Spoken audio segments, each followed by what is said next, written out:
You like that, old man? You want a piece of me? Do I feel lucky? Well, do you, punk? Good morning, Vietnam! I love the smell of napalm in the morning. You're gonna need a bigger boat. I feel the need for speed. I wish I knew how to quit you. Love means never having to say you're sorry. You do. You'll shoot your eye out, kid.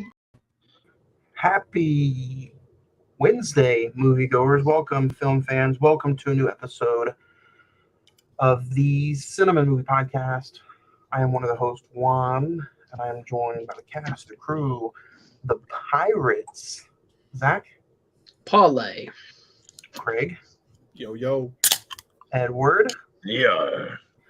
Man, how long has it been, Zach? You're our human Sheldon over here. How many weeks has it been since we've been all four together? April, May? Probably May at least, yeah. I think you're right.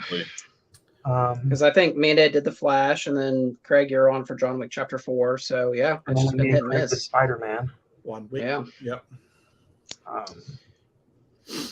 But yeah, we're here. We have a new episode. We're talking the 20th anniversary, just a few days, after of Pirates of the Caribbean, Curse of the Black Pearl. We also have a new top 5 coming out for you. We have recent watches that we're going to go through. The email bag.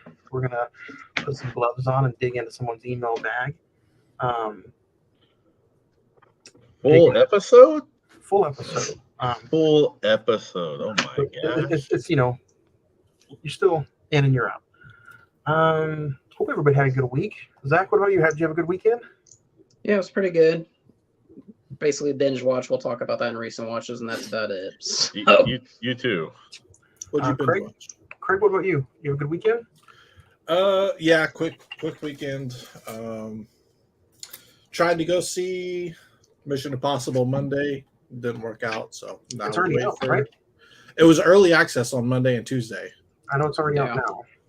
Yeah. And so now we wait for tomorrow. Mission Impossible. I think I'm going to make it my mission. Try to go watch it this weekend, or hopefully before the next time we get on and talk the movie. Ed, I'm sorry. What about you? Did you have a good week? It was all right. I mean, We had a new addition, a new member to the family. I did get a new toy, if you will. So it's already pretty nice. First off, You already used it? huh? You already go take it to I have not Dinner. initiated. Take it to dinner. I have not initiated yet. Yeah. So EAP has not been initiated yet. So that's what we're here for. But guys, we're also here to help out a friend in need. Yes. You're also watching us live on Swap Productions YouTube channel. For everybody who watches this YouTube channel, usually you see a bunch of content: wrestling, horror movies, Pokemon cards, all kind of cards, but mainly wrestling, independent and Texas. But a lot of that is quiet right now on this YouTube channel. Pretty much the only thing you might be seeing weekly is probably us on this YouTube channel. For everybody that's still out in podcast land, Spotify, Anchor, Podbean, iHeartRadio, Pandora, this kind of doesn't revolve around pretty much a lot of the audio shows. But you still can donate through listening to the audio. So Tiff and Franco, if you're watching this live on the YouTube channel, there's their PayPal and their Cashapp. You can help them out. You can buy T-shirts. You can do anything to donate, because this past week they found out that their little girl has leukemia, which has halted all work-related issues, work-related businesses. They work independent wrestling shows on the weekends as well, and all that has just halted for now. So if you can, take a picture of this. Go back and watch the video on demand. If you're listening to this audio podcast Wednesday after 9 p.m., go back and watch it on the YouTube channel. Just YouTube search Swap Productions, and the YouTube channel pops up. Donate. Anything can help. If you can't donate, go find these guys on social media, share their stuff, help them out, do whatever you can. Right there's the GoFundMe and the Cash App and the Venmo, all on the streaming YouTube video on demand live at the bottom of the screen. It's also right here in the comments. And if you go to the comments, I have it posted as well on the comments, which has the links that you can just post up there as well. So I know everybody here at this YouTube channel, I got involved with Franco and his wife and everybody down in Corpus Christi through networking. We would talk about them for a little bit on our podcast. They would talk about us on their show. We did some cross-platform stuff, and then they invited us to do this, be on their YouTube channel, and now we can do the podcast every week from the comfort of our own home now. Craig, you were on a few episodes of theirs that they did. We've done like some fun streams and stuff. Everybody over there is just always so helpful. So in this time of need, let us help them. Go through, click on these links, go back and listen and watch the audio or the video podcast on YouTube, and do whatever you can. $1, it doesn't matter. Just if you can't donate, share it. Send them a message. Let them know that everybody's thinking about them. The little girl she had to go back to the hospital today, so everything was going just fine. But so whatever we can do to help out, let us know. So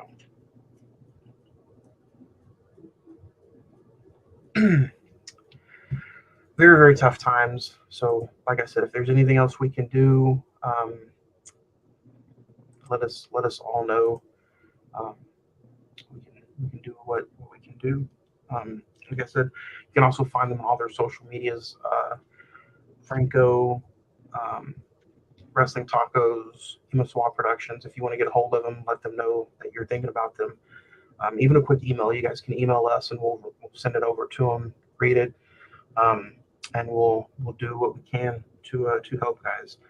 I have a little girl who's 8.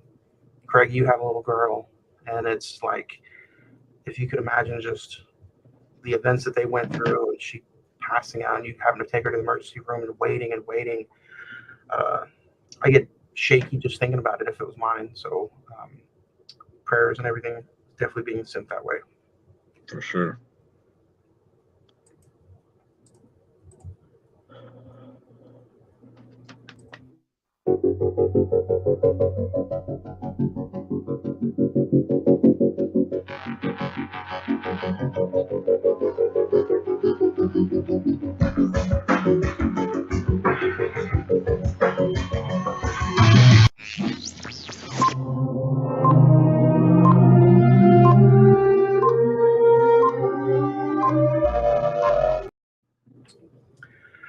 All right, guys. Now this week we have another top 5. This is the second week in a row that we've had a back-to-back top 5.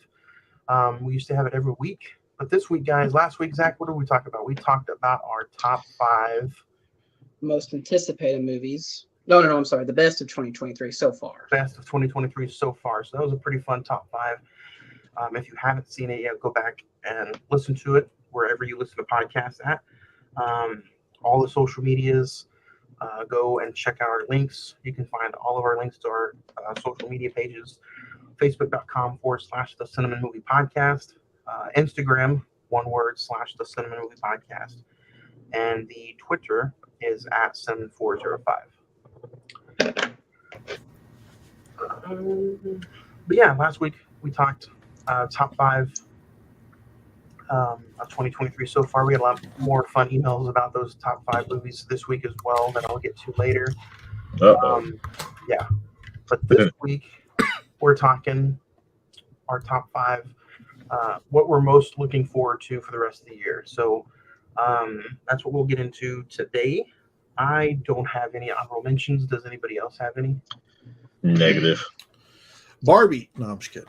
Hey, go for it if that's what you are looking forward to. I just have 3.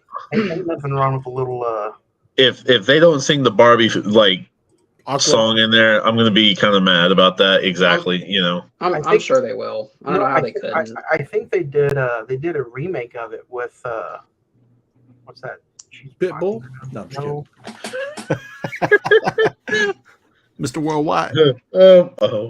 She's got. That was a little too good. She's got colorful hair. I don't know, but no, they did a redo of it just for the movie. So Zach, you wanted to get through your honorable mention? Yeah, The Hunger Games, The Ballad of Songbirds and Snakes, the prequel to the other movies. Ghostbusters Afterlife 2. I really enjoyed the first one, so we'll see how that one does. And then official honorable mention is Napoleon, the new Ridley Scott movie with Joaquin Phoenix. The trailer dropped this week, and it looks pretty good. So we'll see. Yeah, we'll start off with number 5. I'll go first, I guess, since none of us had honorable mentions except for Zach. The Equalizer 3. It's almost like everything Denzel does and touches. It's like, I'm going to go out of my way to see that, even if it's Macbeth and like only 2 people saw it. I am going to go out of my way and try to see the Equalizer 3 opening weekend. So anything Denzel, sign me up. That's my number 5. Zach? My number 5, if it's done right and they can build like a cool mythology with it, I think it could be a really cool idea and a really cool movie, is Wonka, Timothy Chalamet, Willy Wonka movie. The trailer dropped yesterday or Monday or whatever. It looks pretty good. I'm not gonna lie. So we'll see how that turns out. Well, I mean, you got to put the Oompa Loompas in there somehow. So I guess Hugh Grant's gonna do it. So that's my number 5. Number 5 for you, Edward. But we all won't do it though. I know this is my heart, brother. Peter Pan and Wendy. I don't know if that is out or not yet. I haven't. Yeah, but that is one that I am looking forward to. It's on Disney Plus, brother. It is. Is it really already? Yeah, it's been out for like 2 months. Yep. You haven't seen it yet, so I guess that'll be it on my counts. list next week. Oh no! What's next week's top 5? The worst of 2023 so far. My number 5, my number 5 is going to be Equalizer 3. I'm right there with Johnny. It's Denzel, and at this point in Denzel's career, you don't know how much more he's going to go on. He's done enough to call it quits. So I think anytime he does something, you gotta take advantage of it and see it when you can on the big screen. Oh yeah. Oh, number 4.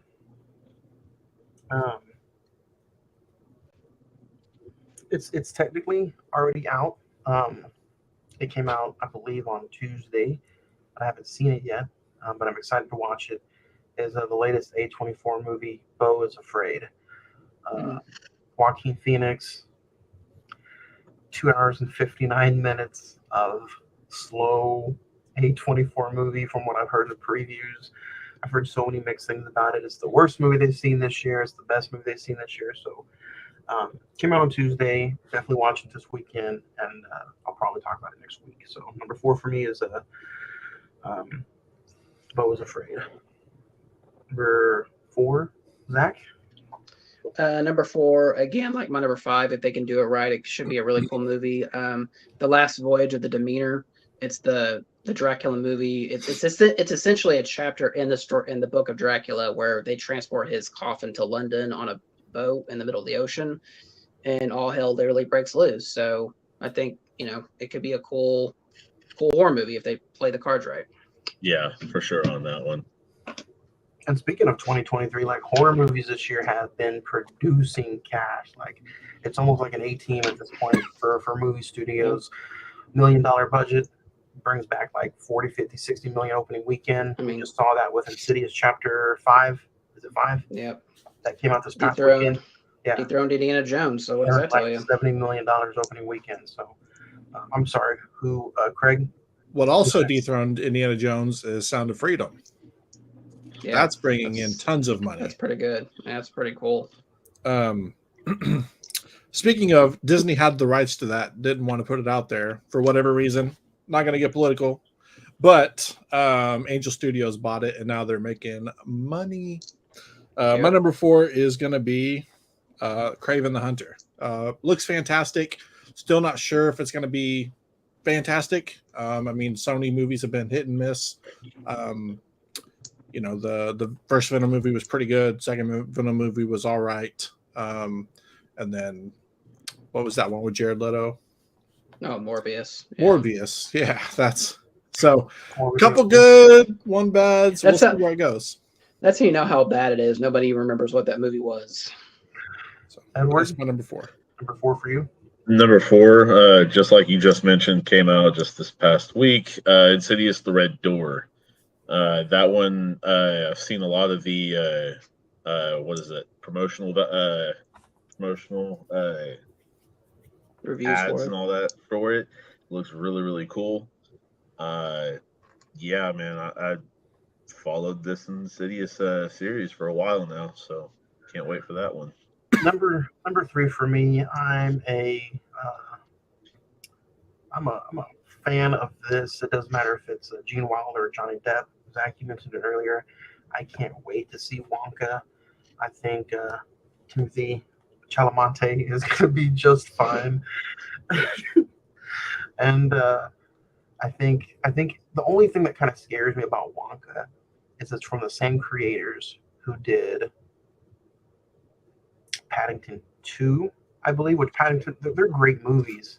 What movie was that where they talk about Paddington? We just did it. Unbearable Weight of Massive Talents. Yeah. That's a great joke. Don't talk trash about Paddington, bro. So, but I feel like it's going to be a little too kid friendly. I don't know. You guys know what I'm talking about. The original Willy Wonka is kind of creepy at times. Gene Wilder is definitely not a kid favorite. And then the Johnny Depp one is almost eerie as well. So I think this one is, I don't know, I think this one might be too magical. If that's the only thing that worries me is you knew about Willy Wonka with the magic, but he never flaunted it and taunted it. It looks like he's a full-out wizard in the trailer.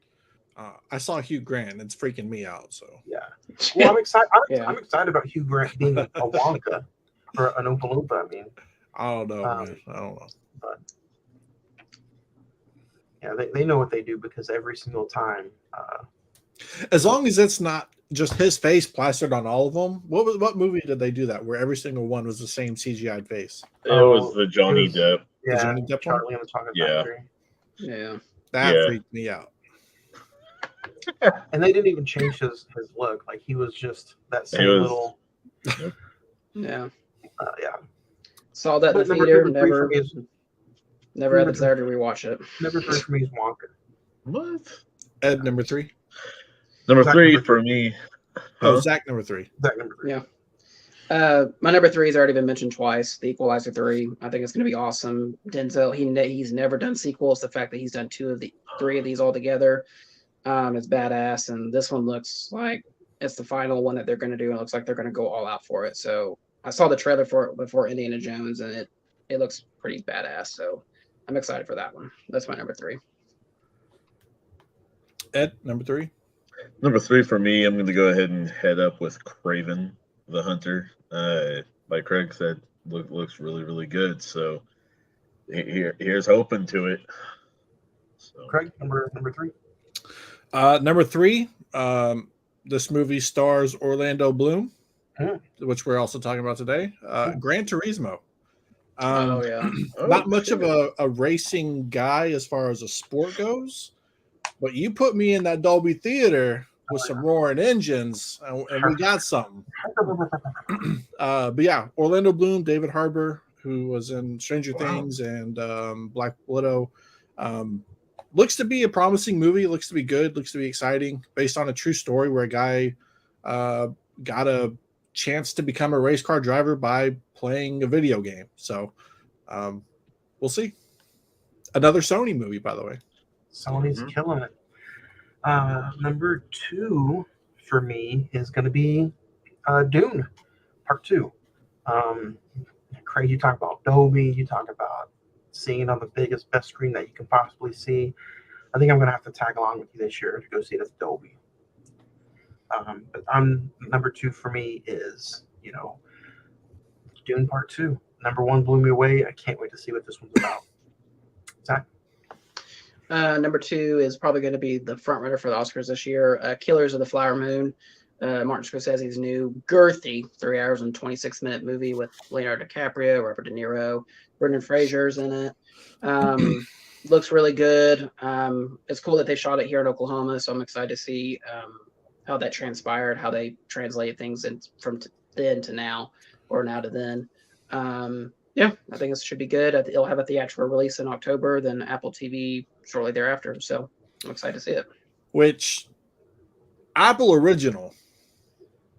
Yeah, I mean, if they get another Best Picture winner, that's pretty impressive. This could be the start of them really starting to produce quality big time movies. films. Yeah, I mean, so far they've hit on almost everything they've put out. Everything they've put out has good reviews by the people that watch it. Well, Coda doesn't have a physical release, so I'm pissed about that. Well, and the fact that Apple TV is like one of the newest streaming platforms, and they've already got an Oscar winner. Netflix doesn't. HBO, Hulu. I mean, it's crazy. So HBO probably will though. So let's be eventually. Last of Us is probably going to win. Emmys came out today, and it got nominated for pretty much everything. So we'll see. Yeah. Craig, what's your number 2? My number 2 is Dune. Johnny, I'm right there with you. Wasn't Dune 1 looked cool in the trailers? It's like something was like, I'll go see that in the theater. It'll probably be cool and everything. I'm pumped for Dune 2. Everything about it. Austin Butler as a villain looks pretty good. Excited to see what he does after his big thing with Elvis. So put me in the Dolby, baby. That's where we'll be. Edward, number 2 for you. Number 2 for me is The Hunger Games, Ballad of Snakes and Songbirds. Looks very, very good. Loving to add to the lore of The Hunger Games. So can't wait to see that on the screen. It was pretty good in the book. So, yeah. In January, my number 1 was Mission Impossible. In July, I know what it is. My number 1 is not only Killers of the Flower Moon because it's not out yet, but I'm still sticking with Mission Impossible. I haven't seen it yet. I'm excited. It comes out this week. Tom Cruise completely had his way with all of us in the theater last year, and we came out very, very happy people. I think he's going to do the same thing with us. I think he's going to do the same thing with us this year. Is it still holding strong at 99%? I haven't checked it, but that was the initial. 98. I think it's 98 now. I think 97. So some dumbass decided to put a bad review on that. Dude, it doesn't have giant airplanes. It probably does have giant airplane. So that's my number 1 is Killers of the Flower Moon, but still Mission Impossible. Bro, he doesn't even go like 10 G's in it. Oh, she got a ring. Show him the bling. Show him the bling. Oh no! Yes, sir. Yes, sir. Right, go now. I'll be done. But Zach, number 1. Number 1 has already been mentioned twice. Dune Part 2. I'm in love with you guys. I'm very, very excited about this. Just the cast, just the additions to the cast: Austin Butler, Florence Pugh, Christopher Walken. That second trailer was even better than the first. So I'm very, very hyped to see how this is going to go. Yeah, I agree with you, Craig. Dolby, IMAX, whatever the best way to watch this is. Whatever your preferred way is, get to the biggest screen. Get to the best screen. I might even try a little 4DX. Oh, wow. Yeah. Like, I believe this is one of those movies when he hops on that. Need a little D in your life? I don't need. I need 4D in my life. Edward, number 1 for you. I'm probably gonna catch a lot of shit for this, but it is what it is. Is it Teenage Mutant Ninja Turtles? You're not far off. No, you're not far off. The Legend of the White Dragon. Who? The Legend of the White Dragon. Is this some A24 movie or something? No. Is this the Jason David Frank movie? It is. It Oh, is okay. the I was Power about to. Ranger. It's the Power Ranger movie. I'm fine with that. Basically, it's kind of a last hurrah. For that matter, it's a movie he was working on for a while. It's kind of depicting the legendary White Power Ranger. I'm not sure if it's going to be like a finale, if it's going to be a goodbye, or if it's going to be just kind of like in this time in his life or what. It's going to be a Tim Allen salute, just like Tool Time. You do that, Zach, at the live? Yeah, he did really? Actually. Yeah. Craig, number one for you, sir. Finish this off. Number one for me, I had it as a tie, but like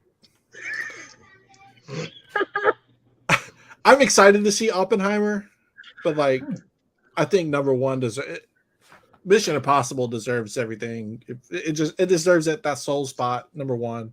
I am excited to see Oppenheimer. I kind of put them 1A, 1B just because they're pretty much a week apart. You could go see them in one day if you wanted to, if you waited till next Thursday. But do a triple feature with Barbie, Oppenheimer, and Mission Impossible. Technically, that's a Thursday right there. Don't give them any ideas. So.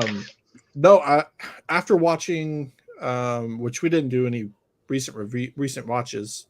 That's coming up next, Daddy. Oh, spoiler! After watching Mission Impossible 1, 2, 3, and 4,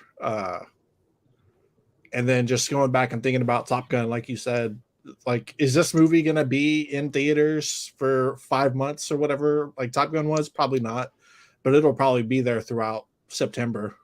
Oh yeah, yeah. So, and let's get into Zach. You already gave your number one, right? Everybody gave their number one. Yes, sir. Yeah. If you guys want to participate, some of you already have in the emails. Send us an email, cinemen921@gmail.com for your top 5 movies you're most looking forward to, or your top 5 movies best of 2023 so far. That being said, Craig, let's get into recent watches. You want to start us off? You already said you kind of binge watched Mission 1 through 4. Same here. I'm on. I start 5 later this week, probably today or tomorrow. Yeah, same with number 5. Watch those. Pitch Perfect 1, 2, and 3 seem to be on repeat with Adley. So at some point I'm like, hey, it's a little too much. All right. But watch those. I actually started watching the Reacher Amazon Prime TV series. Watched a few episodes of that the other day. So I think I'm on episode 4 now. It's pretty good. I absolutely love what's his name? Alan Richmond. I think is his name. Something like that. Yeah. After seeing him on Blue Mountain State, as Thad, you're like, there's no way this is going to be a solid show. It got me. It hooked me within the first couple minutes of a show, and that's what I look for in a show. That's usually what keeps me hooked throughout the end of the season. So, I'll probably finish that in the next couple of days, but. Mission 1 through 4 and a couple episodes of Reacher. So I'll rapid fire run through mine real quick. I got the itch to watch Kingdom of the Crystal Skull. I'm going to try to go see the new indie this week. It was a fun movie. Indiana Jones flying an alien artifact. Pretty fun. I'll tell you what wasn't fun. I watched Fantastic Beasts 1, 2, and 3. You watched what? Fantastic Beasts 1, 2, and 3. Oh. You didn't like them? I liked Where to Find Them. The best one to me was The Crimes of Grindelwald. Yeah. And then 3 was just terrible. I did not like 3 at all. I honestly don't even remember what happened in 3. That's how forgettable it was. That's the one with and they elected a new leader basically for the Wizarding World. And to me, it would be 766, 765. Yeah, I mean, when I watched them months ago, they were enjoyable. Like that, they weren't 10s, but they were enjoyable. I rewatched Mission 1, 2, and 3, and 4. Those are enjoyable, but you definitely can't tell, Craig. mentioned over some text messages that they get, Zach, you said too, they get better as they go on with age. Yeah. I checked out Monster House for the first time in years. I Monster forgot how House. good that movie is. The cartoon, the animated. Oh yeah. Yeah, I forgot The house how comes to life. Yeah, I forgot how good that is. I And, checked out. Can we talk about the opening sequence with Philip Seymour Hoffman in Mission Impossible 3? Was that not It's one incredible. of, like, that was, when I watched it, I remember it was good, but as I'm watching it, I was like, no, there hasn't been many movies that kick off with the opening sequence like that in a while. And you know, the thing I can appreciate is, and it's always Philip Seymour Hoffman, when he's in it and his face turns red and he's passionate and he's yelling in his dialogue, you stop what you're doing, whether you're looking at your phone, talking to somebody, you stop what you're doing and you listen to his dialogue. Yeah. I saw that in the theater and I was just like, damn, like this is what we're in for this movie. It was, that's like, that'd be a cool top 5 as to top 5 best Mission Impossible scenes. That might be up there in the top 5, honestly. I watched a bad A24 movie, False Positive. Oh no. On Hulu. It was a Hulu exclusive, not a very good movie. I checked out the first episode of Secret Invasion on Disney Plus. I thought it was okay. And then I checked out The Curse of the Black Pearl for today's episode. Oh, the thing I want to mention that I think is fantastic was Flamin' Hot on Hulu. Disney Plus. If you have not watched it yet, I highly recommend it. One of my favorite movies. If I watched this 2 weeks ago, it would have made my top 5 list last week. So nice. And get yourself a bag of hot Cheetos because it makes you hungry. You gotta eat hot Cheetos with cheese, though. Always. But yeah. Hey, what about you? You have anything you want to recommend or anything fun that you watched? So we've been kind of starting to binge. You're going to be proud of me, but The Big Bang Theory. Oh, okay, I thought it was going to be Yellowstone. I said Johnny. Nah, we are on season 3. Nice. Already, and it's just been a week since like Saturday when we started. Yeah, I got mine through pretty quickly. Went through all 12 seasons in like just a few weeks. You can knock out like 5 episodes in an hour if you're timing it right. I watched Curse of the Black Pearl as well, going through that. And then, funny enough, and I see the figure standing over there on your, restarted DBZ. So, that's pretty cool. It's a DBZ fighter, so it's like kind of animated. Oh, yeah. I was about to say the metallic is pretty cool on the clothes for that matter. Restarted that, and I'm so far just 4 episodes in. Or, well, no, 5. I'm sorry. Raditz has died already. But so far that is the beef of it. What would you recommend? The Beef. Have you seen Beef yet? Beef? No. That's a whole other story. You guys need to watch Beef on Netflix. Are you talking the A24 TV show? Oh, okay. Yeah. No, I thought you were talking about the one where. No, not yet. It got a bunch of Emmy awards today, so I guess I'll have to. You have to. It's good. I thought you were talking about the beef that rappers had with each other, the series on that. Those are pretty good. Zach, what about you? What did you check out this week? You want to recommend anybody? No, we just did like a binge watch Curse of the Black Pearl, and I binge watched The Good Doctor. We're like on season 4 now. And next week, Star Trek. Check it out on Paramount Plus. So. But this week's episode, this movie that we are about to talk about, you guys can talk and watch on Disney Plus. I don't recommend the 4K. It's a terrible transfer. You might as well just stay at home and watch the Blu-ray or watch it on Disney Plus. But that's what we're getting ready to dig into today is Pirates of the Caribbean, The Curse of the Black Pearl.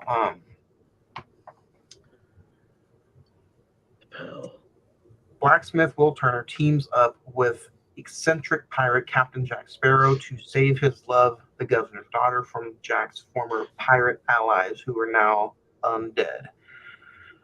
Starring Johnny Depp, Godfrey Rush, Orlando Bloom, Keira Knightley, directed by Gore Verbinski. Like we said, you can check this out on Disney Plus. And you can see it in the theaters actually right now at the Warren. It's part of Disney's 100th anniversary thing. So. Oh, really? Yeah. IMDb has it at 8.1, Rotten Tomatoes at 80%, while the Meta score is at 63%. This was released July 9th, 2003. With a budget of only $140 million, it's grossed over $655 million at the box office with 5 Oscar nominations, including Best Actor for Johnny Depp. Zach, we'll start with you. Do you remember the first time you've seen Pirates, and what was it like revisiting it for this episode?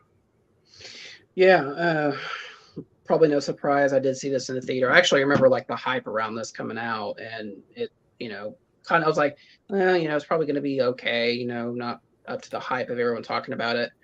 Walked out of the theater, I was like, that was awesome. Like, I probably wanted to see it again, and I was hoping there would be a sequel. We'll talk about the sequels probably sometime in this episode. And on seen it obviously several times between here and there on the rewatch. Love it even more. And I forgot, really, I hadn't seen the first one in quite some time, and I forgot how fun this movie was. And it's 2 hours and like 25 minutes, and it flies by. I think this became an episode because I randomly just watched it earlier this year and mentioned that it was how I just was like, this is a fantastic movie. We should probably do it. And I think that's when Johnny.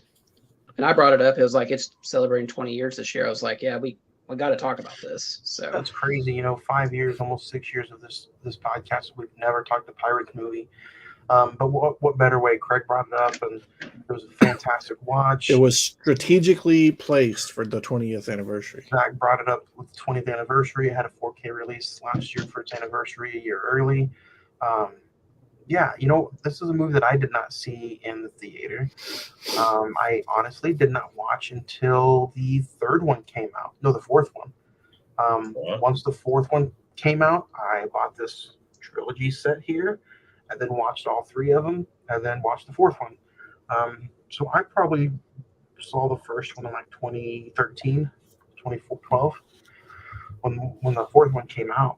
And I was like, the first one's pretty good. But really didn't have any desire to rewatch any of the other ones. So we'll talk about the sequels. Ed, what about you? Do you remember the first time you watched it? And if not, what was it like for this episode?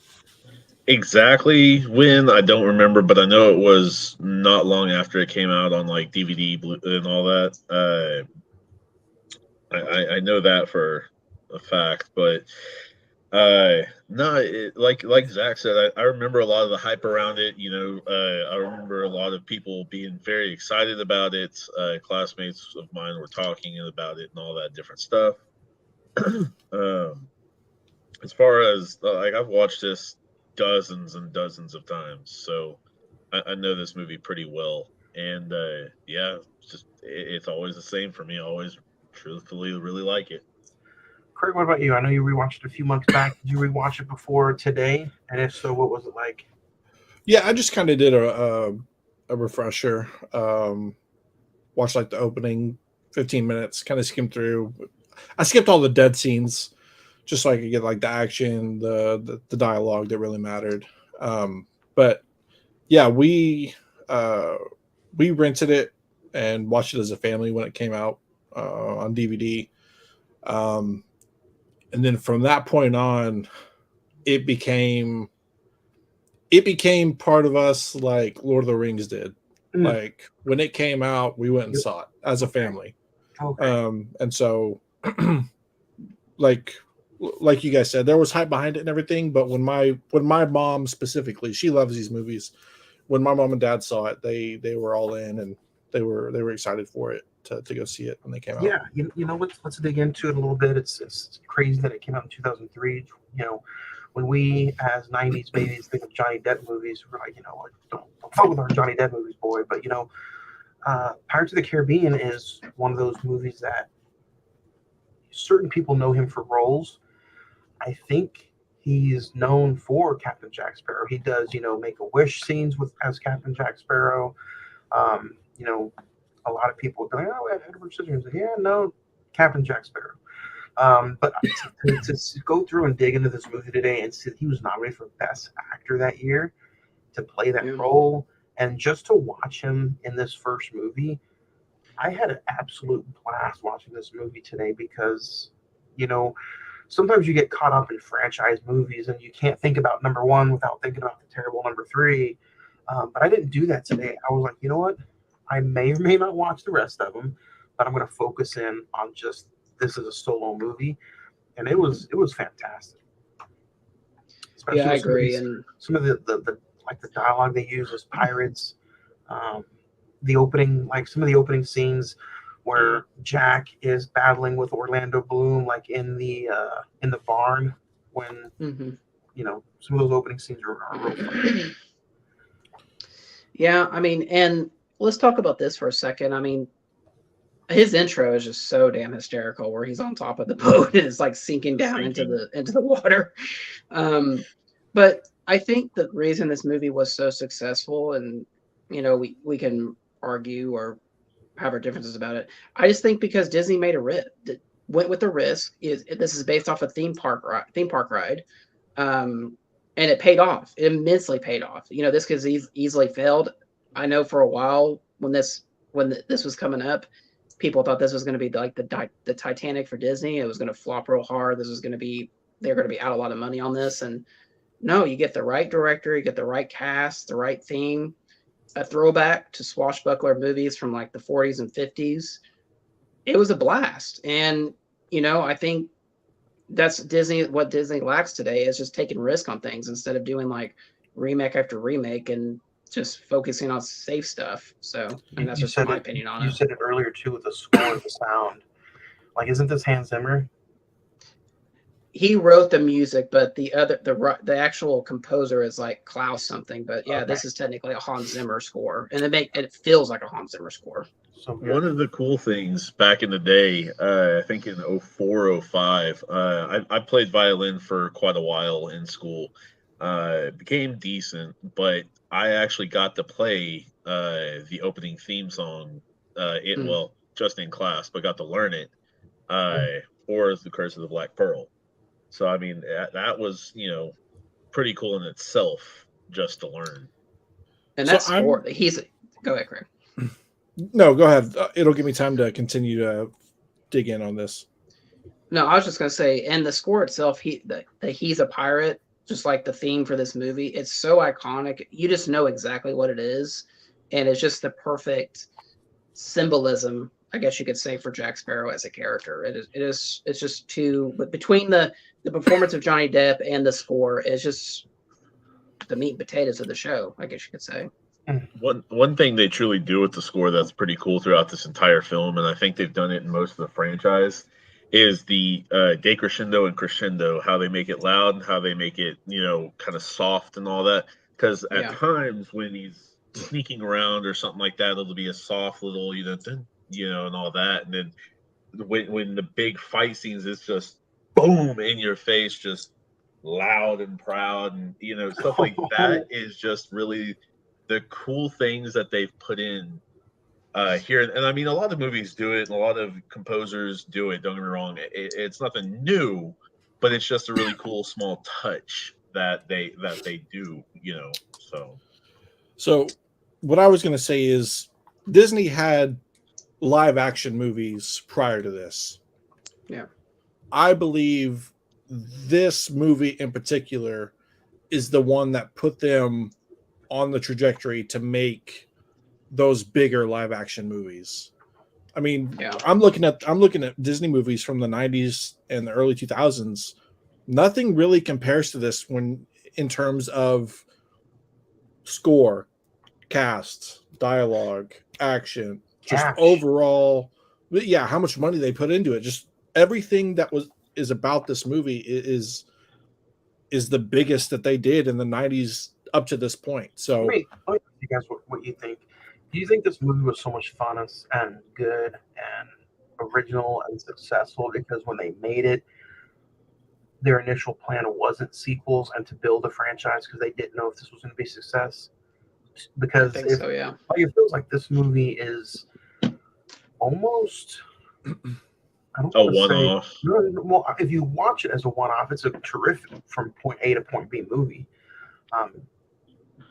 Act 1, 2, and even the ending Act 3, like it's fantastic. I just feel like, we're sitting here talking 20 years of Pirates, and I feel like it's like not trending because why? Like I feel like it's kind of been a forgotten film. Well, I have a couple theories on that. Scandal? Is it because of the franchise and maybe how bad the last one did? Yeah, they changed the cast, so I think some of the chemistry wasn't there.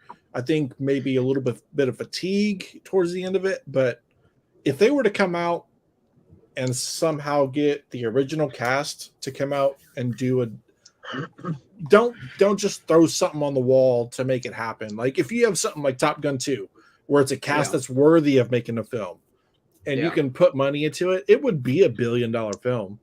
Yeah, but if they just try to make a film to go out and say we're going to throw the Pirates logo on it and people are going to come out and do it, it's not going to make money. It's not going to be. It'll probably make money, but it's not going to be good.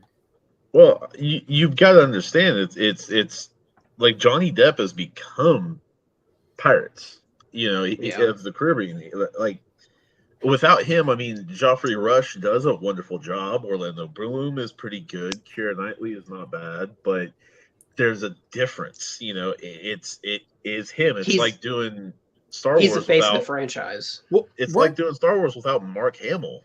It doesn't work that easily. Weren't they gonna talk about? Yeah, they were talking about doing a Pirates of the Caribbean movie with Margot Robbie. Yeah, but now that Johnny Depp is clear and free, I think they've started negotiating with him to bring him back. I was thinking about this today. If he had, I think all of us would agree. If he came back and did another Pirates, it would easily make $1 billion. I would agree with you on that, Craig. But I kind of think that if they would come up with the idea, and I don't know how this would really work, but if Jack Sparrow had a daughter, because in the funny scene in this movie is just not sure I deserve that. I think I deserve that, type thing, and cash in on Jenna Ortega, who's like the hottest thing right now, as his daughter. I think that could kind of be a cool idea, to be honest. Right. You could still add Margot to the mix.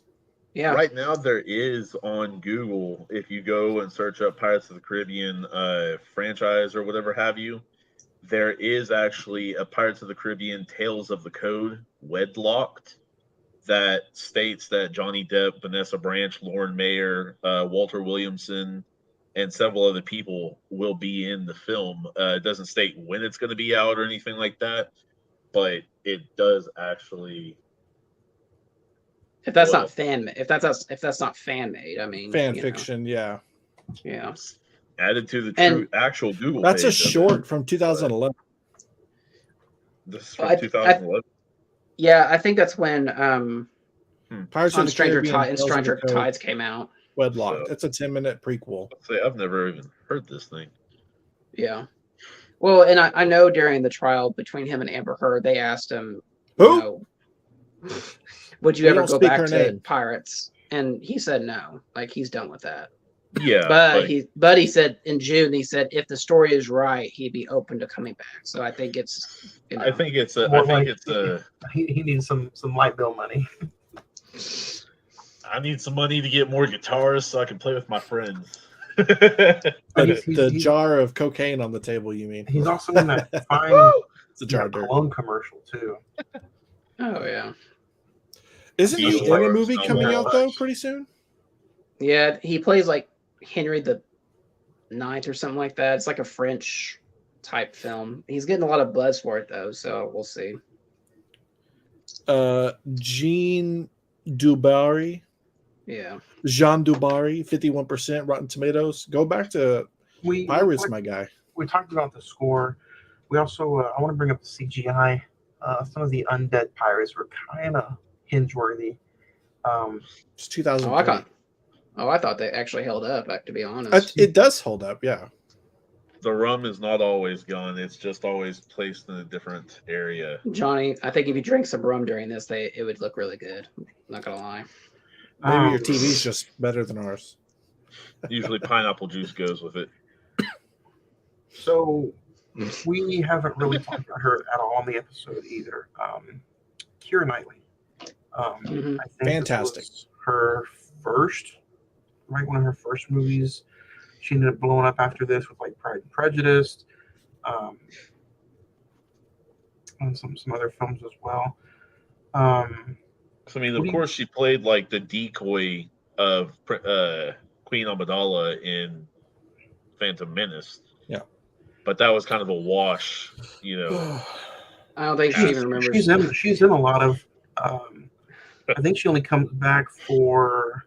She's not in. She's in 2, 3, and she shows up in 5, I think. 2, 3, and 5. She's not in 4. Neither is Orlando Bloom. What about Orlando Bloom's little 6-year run there though? Yeah. Lord of the Rings, Pirates of the Caribbean, Troy.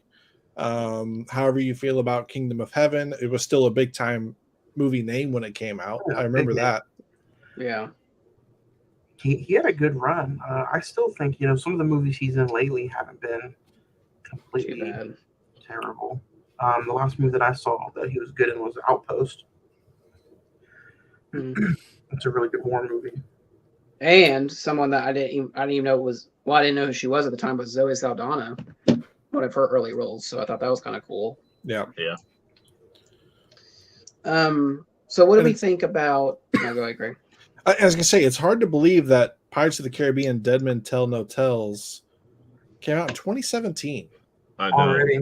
6 years ago. It's not too far off from when I sit here and think Pirates of the Caribbean, I'm like 2003 to 2009. Yeah. And 6 years removed. Of course, the 6 years have flown by, so everything kind of seems like a blur since 2020. But yeah. I think if you blimped in those, in between, I blimped. Well, and to me, I guess we can go and talk about the sequels now. I just think they get like diminishing returns as they go. 2 was pretty good. I like the aspect of Davy Jones. I thought that was a really cool idea. Yeah, that's a good line. 3, there were parts of 3 that I remember. 4 is terrible. I thought, to be honest, I thought 5 on Dead Men Tell No Tales, I thought he was phoning it in. I just don't think he cared. I thought his performance was bad, to be honest, in Dead Men Tell No Tales. I don't remember 2, 3, 4, or 5. That's why, that's kind of what turned me off to this episode. When one or both of y'all brought it up, I was like, I don't know if I want to talk Pirates of the Caribbean. I might just get on there and trash the entire episode. Deadman's Chest and At World's End are that trilogy. It's pretty solid. It's a solid trilogy. It's when they tried to go above and do more where it starts to get a little iffy, and that's where I bring in the Disney was like, let's throw that Pirates logo on there, replace Keira Knightley and whoever, and we'll still make the same amount of money. And when you get to that point of thinking, that's when the films diminish. But when you're doing it because you have a plan, you have a vision, you have the want to make a great film, regardless of the outcome, that's when films are great. But when you're doing it because you know that you're going to get a return on investment from it, that's when things go south. Yeah. Well, and to me, it's just 4. I remember it being like Penelope Cruz and Blackbeard. I was just like, it's kind of cool that they kind of bring in like real life pirates that existed, but it's just like, no one, we don't care, honestly. The premise is cool. The thought of the story is cool for that matter, but the execution of the story was dog shit. It was really bad. I was super bummed about trying to rewatch this, but like now it's like the complete opposite. Like, 1's great. I don't think 2, 3, and 4. And I remember I saw the trailer for the Javier Bardem one, and Javier Bardem looked so cool and he looked creepy, and that's all he said in the teaser. And I'm like, I want to see that. It was so cool to see him in a Pirates movie, but it didn't deliver like it probably should. I think the thing about this first one is it just has magic. It has that Disney magic that really does work, and it's such a fun ride, to be honest. The early 2000s Disney magic, when they made things to make them enjoyable, good, not for money. Yeah. The funny thing is like the original concept for this movie was going to be a heist film. It was going to be Jack Sparrow and his crew just go rob something, but the makers of the movie wanted to add elements of the Disney ride, so that's what they bring in like the undead pirates and like the curse that actually happens in the ride. The dog that's holding the keys that the prisoners are trying to lure him over, that's from the ride. And that to me is like, if you're gonna do this, pay homage to it, but also do your own thing, which is, I think, ultimately they succeeded at the most. And on top of that, Johnny Depp actually going to get and be in the ride and kind of catch guests off. There's footage of that on YouTube, and it's quite hysterical. It really is. But, all this has just kind of blossomed into a huge different thing. I remember when I did go to Disney back in 2005, one of the biggest things I wanted to get was some of the medallion, the coins for that matter, from the Pirates of the Caribbean. It's different stuff like that just were cool back then. And Zach's looking up who was nominated that year. I kind of almost forgot that Johnny Depp was nominated and was invited to the Oscars for best actor for Jack Sparrow. It's cool. That is so cool.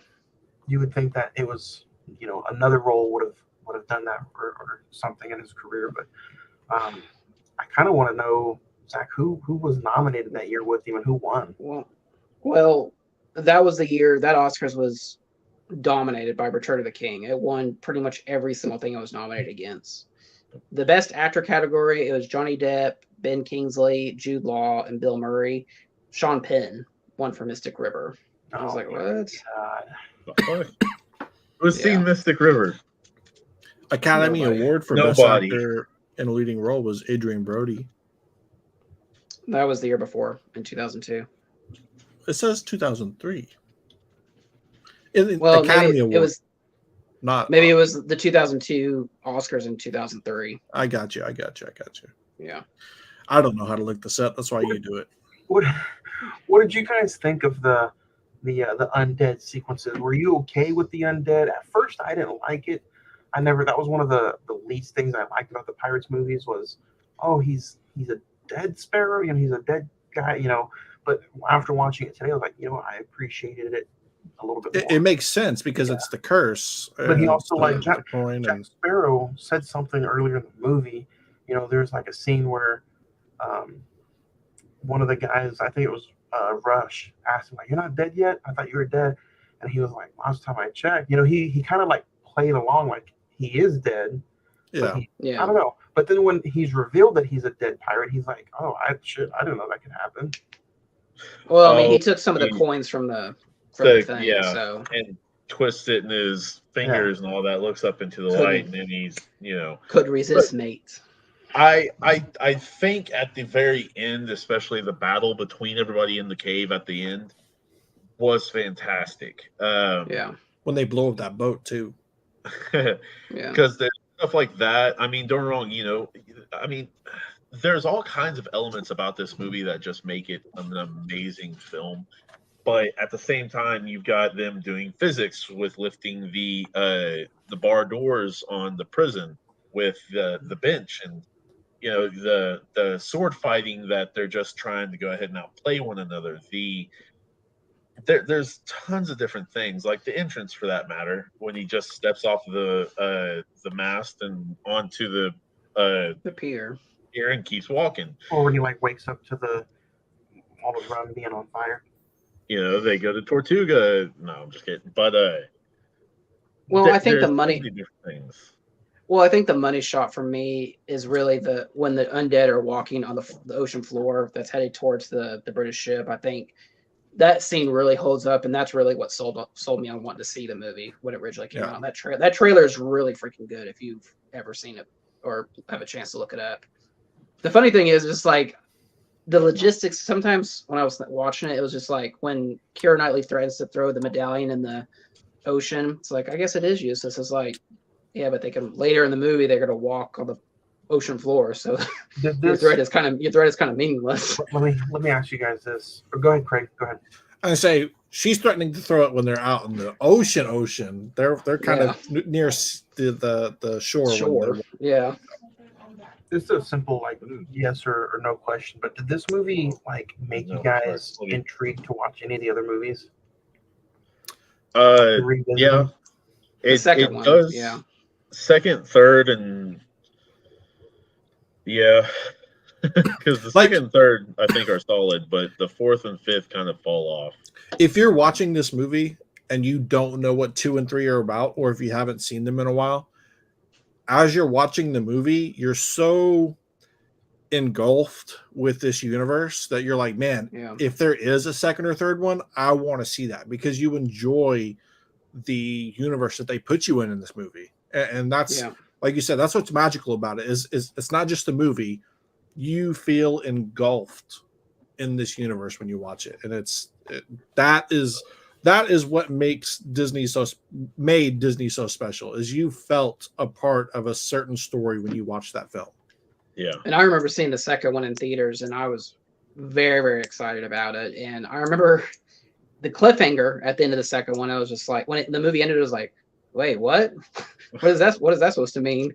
And that became, the Pirates movies really became a phenomenon, if you really think about it, because the first one's kind of like, we don't know what this is. It has Johnny Depp, has some pretty good actors in it.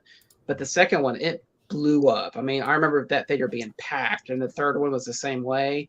And it was just something that, we hadn't seen in a long, long time, especially pirate movies. And the magic worked. So I mean, think about it, like before that, the only technical pirate movies were like what? Hook, Treasure Planet, was Treasure Planet?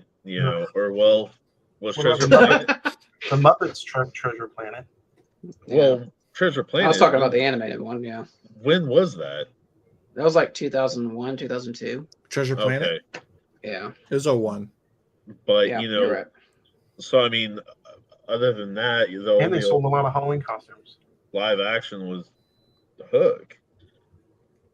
Oh, no, Treasure Planet was 2002, so it was just a year before that. So that's kind of crazy. So, I mean, overall, what do you think the legacy of this movie is? I think one will live on for forever. Forever, yeah. And then it's just, everything after that is just kind of the side items. Like, number one's the steak.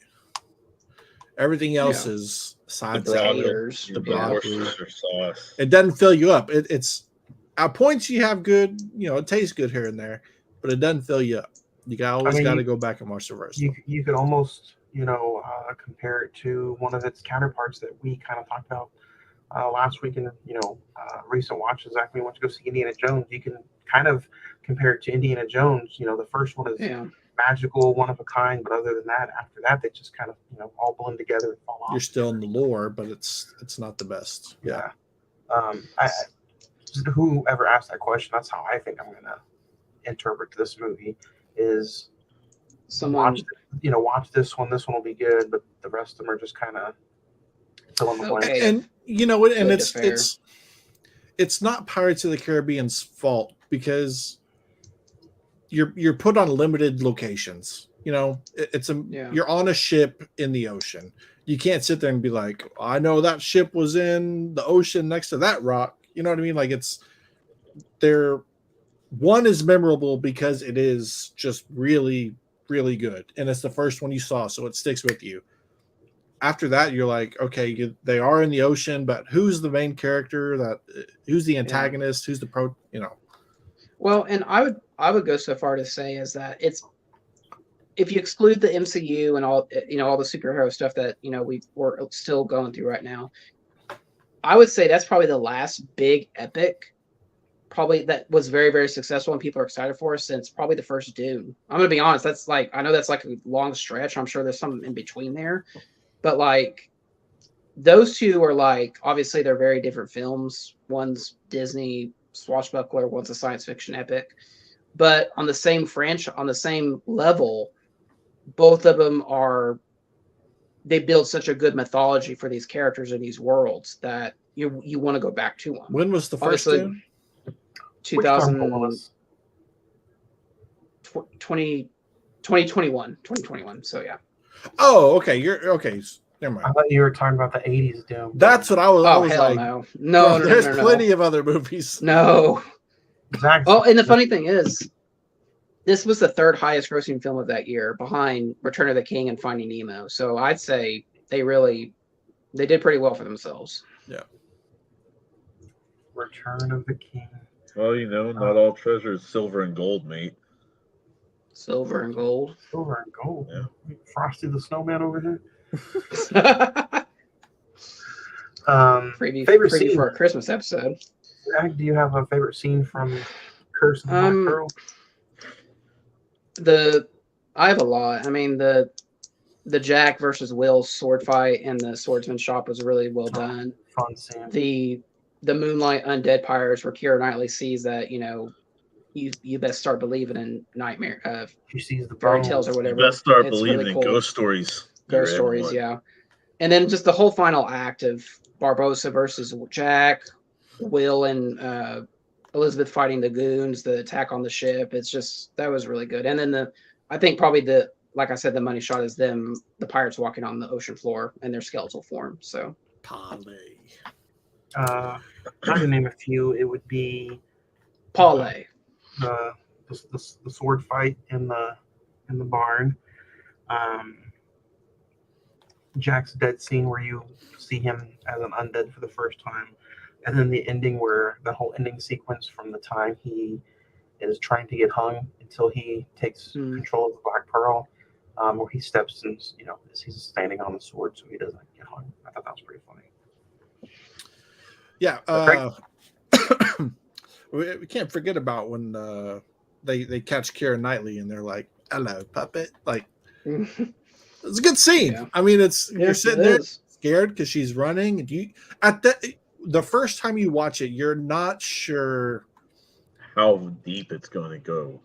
How deep, but also to the level of how evil are these pirates. Yeah. Yeah. Later on, you find out that those two are very comical. They're not very, they're lighthearted, but they seemed evil initially. So, but that first time when they catch Keira in the closet, you're like, oh, this stuff's about to go down.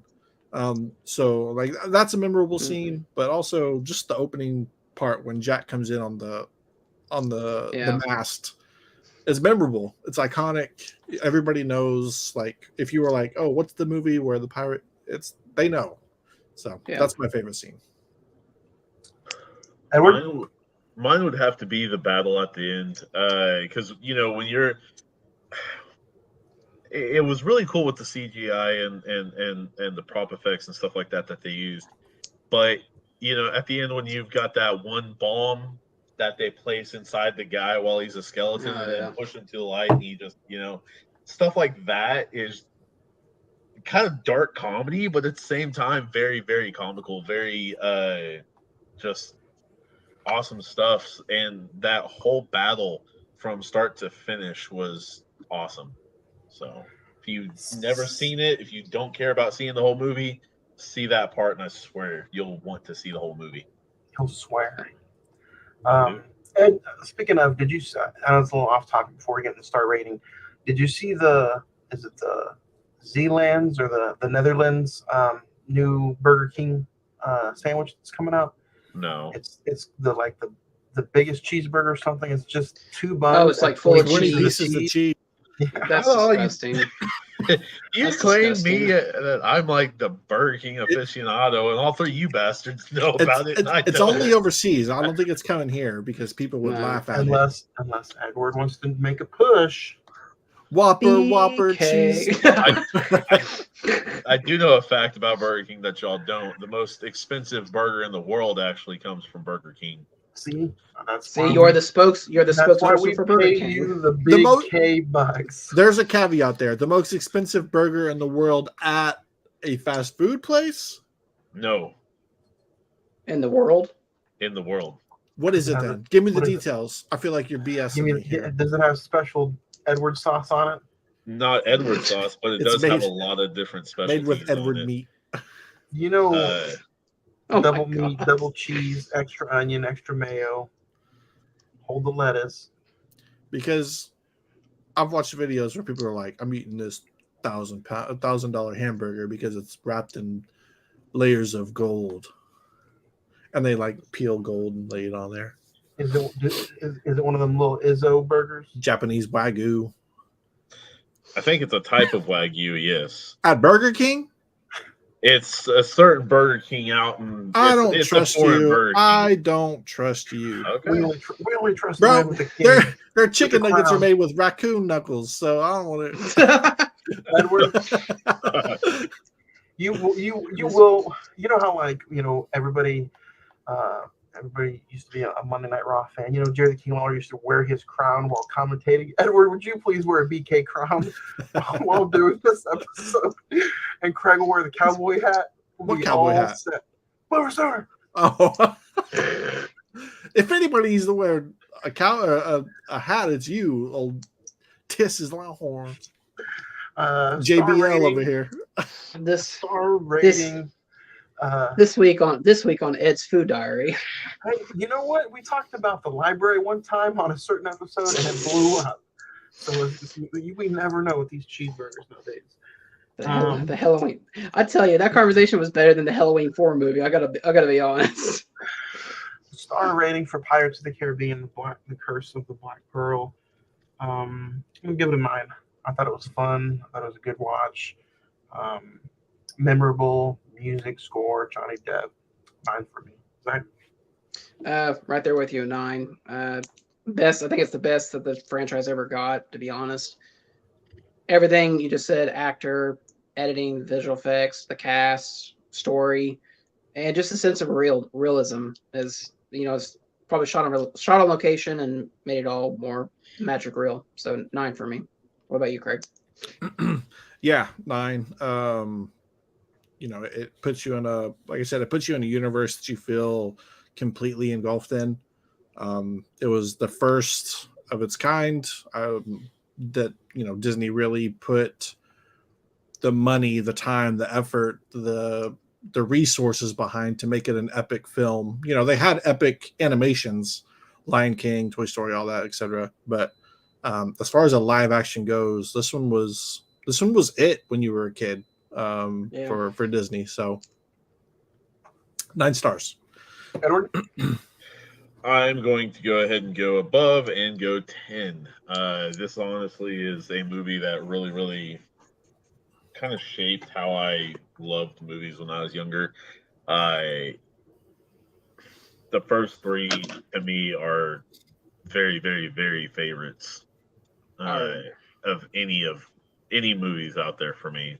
Speaking of, Edward, that's why you are who you are. Speaking of going above and beyond, next week we boldly go where nobody has gone before, and we talked Star Trek from 2009. It's the first Star Trek movie we've ever talked about here on this podcast. Out of all the original ones, Next Generation, this is the one that we're talking about next week. And by the way, you've been pushing this since like day one. Who? Been pushing it. Ed? Star Trek. No. Me? No, Johnny. Me. Oh, okay. To do Star Trek forever. I've been trying to do a Star Trek movie. I was like, I've mentioned Star Trek, but I've been pushing it. Next week, we're talking about it, July 19th, 5:30 p.m., Star Trek from 2009. The week after that, though. The week after that, Renfield. No Mission Impossible. No. When are we doing Mission Impossible? Probably on when it Blu-ray. hits Blu-ray. Just a lot of us had like super long. Craig is pissed off right now. I'm not pissed off. I mean, if you go back and listen to 2 weeks ago's episode, it was because the Flash. Everybody was so hyped. There was times that almost nobody went to go see it. I didn't know if I was going to see it. You didn't know, Edward. So just so that doesn't happen again, I think for the rest of the year we might do like Blu-ray releases. Well, I was thinking, it's guaranteed a movie that we all want to see. So I figured at least 2 weeks out would be. What about Oppenheimer? I can understand a Blu-ray release like day one. Yeah, that's what we're doing with Oppenheimer. So next week, you realize the Flash is almost out of the movie theater. It has a Blu-ray release in August. It's literally almost out. Like, that's insane to me. Yeah, and then it hits. I think it hits Blu-ray August the 8th. 22nd, I believe. Yeah, something like that. Before that, yeah. So next week we're talking Star Trek. You can check it out on Paramount Plus. The week after that, the last Wednesday in July, we're talking Renfield, and then the very first episode in August. Craig, it was one of yours. Battle Royale. Battle Royale. So yeah. But we have original. some emails. We got some emails we're going to hurry up and try to get to before we get out of here. So again, you can email us at cinemen921@gmail.com. If you don't want to email though, you can call Ed directly. Express your complaints. Complaints, threats, harassments, Facebook.com or drug deals, right, Ed? Drug deals.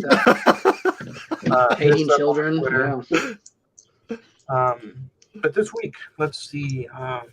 Hitman Fire. Stephanie's top 5 of 2023 so far. Number 5 is Megan. Number 4, Spider-Man Across the Spider-Verse. Number 3, Asteroid City. Number 2, Elemental. And number 1, Evil Dead Rise.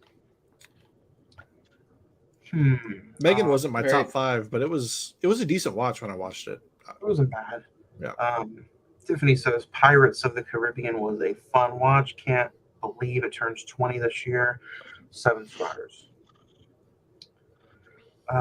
Nathaniel says just seen John Wick Chapter 4 before your episode, and I have to admit, best in the series. 10 stars. John Wick. Jesse's top 5 of 2023 so far. Number 5, The Covenant. Number 4, Guardians of the Galaxy Volume 3. Number 3, Indiana Jones and the Dial of Destiny. Number 2, John Wick Chapter 4. Number 1, Scream 6. The Jenna Ortega effect. I feel like I had a stroke when I was reading that email.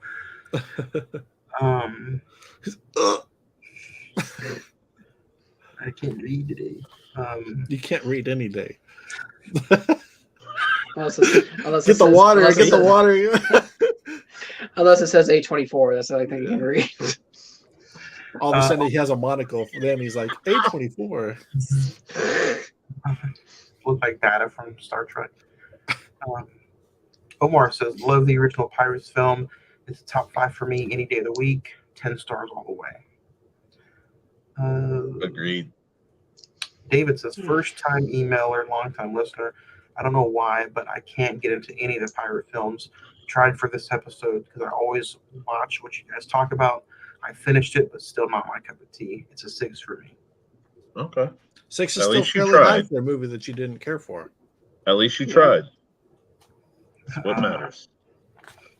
You can send your complaints at 405-439-7353. Be taking requests and all. Write that down. We're going to put it on the bathroom stall.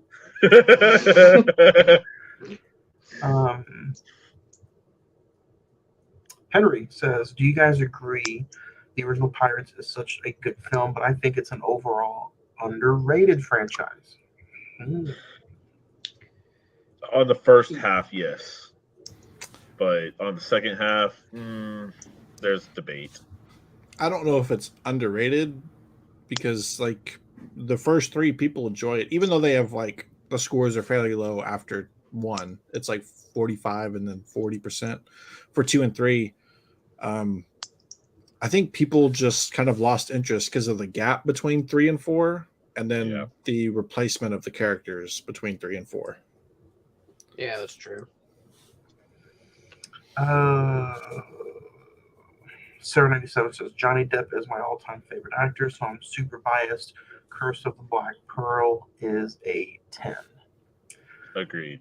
We'll read this one more, then we'll mention some other stuff and get out of here. Casey says my top 5 of 2023 so far. Number 5, Ant-Man. Number 4, Super Mario Brothers. Number 3, The Flash. Number 2, Evil Dead Rise. And number 1, No Hard Feelings. Nice. So, if you guys want to keep them coming, send us some more emails.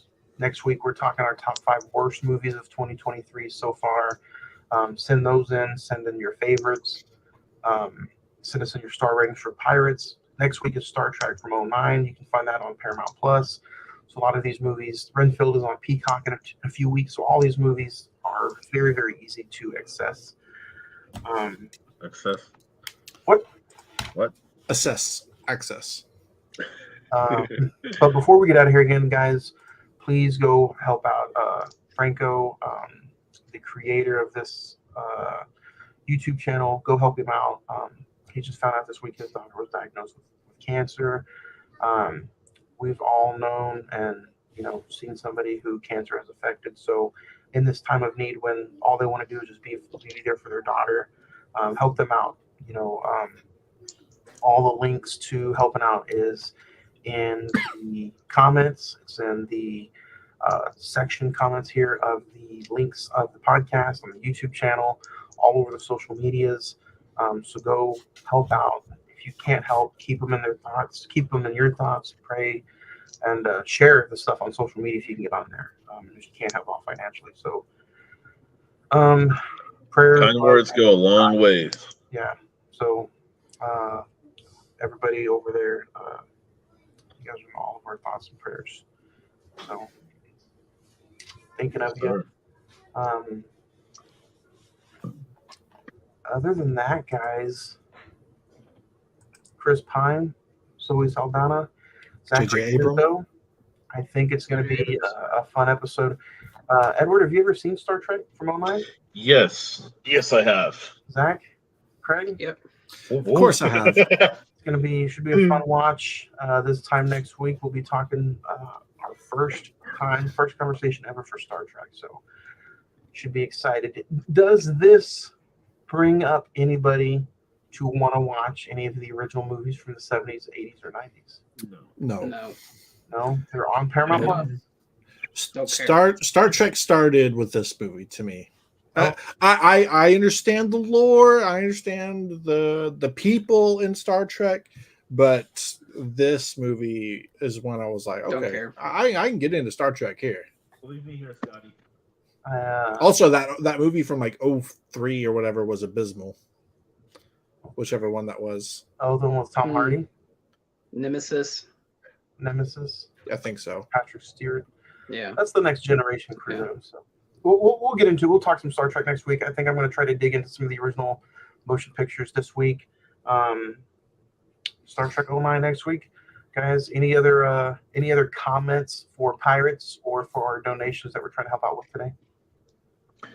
Pirates, man, savvy. That's the last I've got for that. But at the same time, can't say it enough, can't say it anymore. But in our hearts, in our prayers, in our minds, in our thoughts, simple as that. Godspeed, because I don't know, man.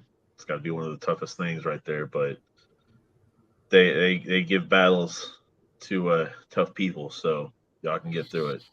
Just takes time and a bit of extra help here and there. So you got it.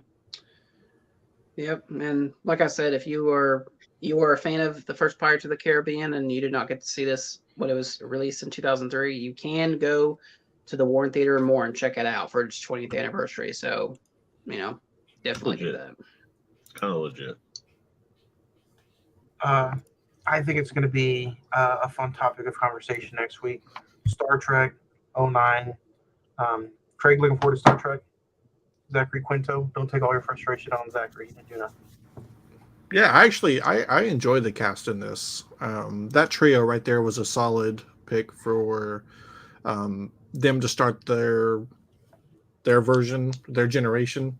And it really only gets better in the second one, I believe. I'd have to see him again, but I believe I enjoyed at least the second one. I'm not going to say anything about the third.